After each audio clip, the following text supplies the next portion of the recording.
The House has quietly moved to integrate the U.S. and Israeli militaries, and we need to talk about it. I'm sure you've seen other creators on here talking about it and warning us of this impending joint effort between the U.S. and Israeli militaries, that we'd basically become one. And all I can say is that anybody that is trying to warn you about this basically has IDS, or Israeli Derangement Syndrome. And I come with receipts.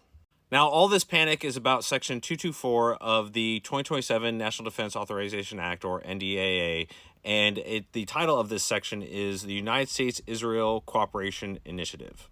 Basically, people that don't like Israel took this one little paragraph and ran with it and told you that our militaries are going to completely join together, and even went so far as to say that Israel was going to take over the U.S. military and that we would somehow, they would somehow be in charge of the U.S. military. That's how far this went.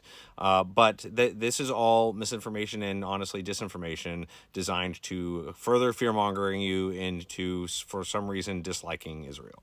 What this is doing is having Congress tell the DoD to establish a formal pipeline between both militaries to where they can develop, test, research, manufacture, and even plug into each other's communication systems to conduct more joint efforts in development of weapons and technologies and other things useful for the military.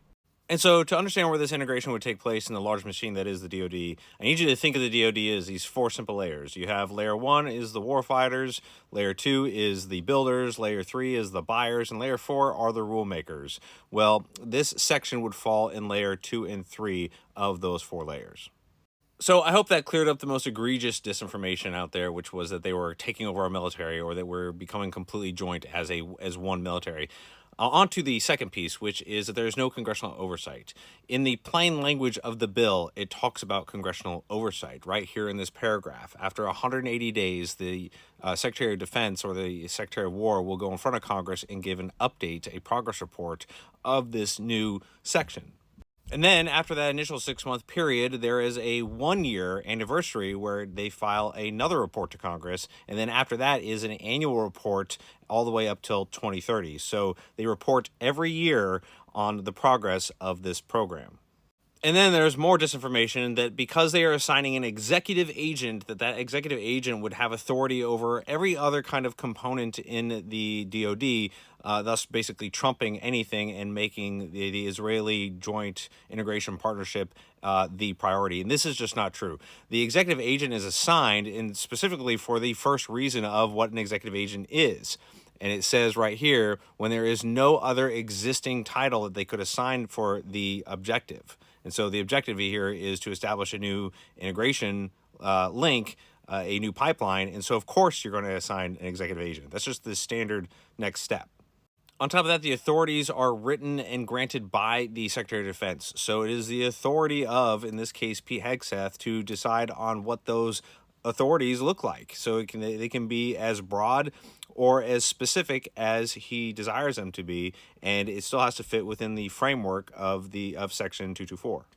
And so I guess the third piece of disinformation would be that we don't have any other type of relationship like this with any other military. Well, we have unique relationships with militaries all the time.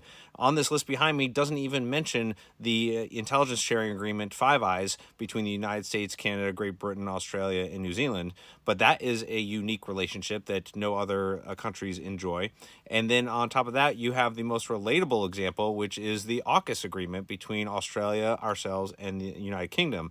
And that in this paragraph, it even says it's the closest comparison. Senior DoD officials, technology sharing, reporting defense industrial integration. This is exactly how Australia is getting submarines from us. So we share technology that way too.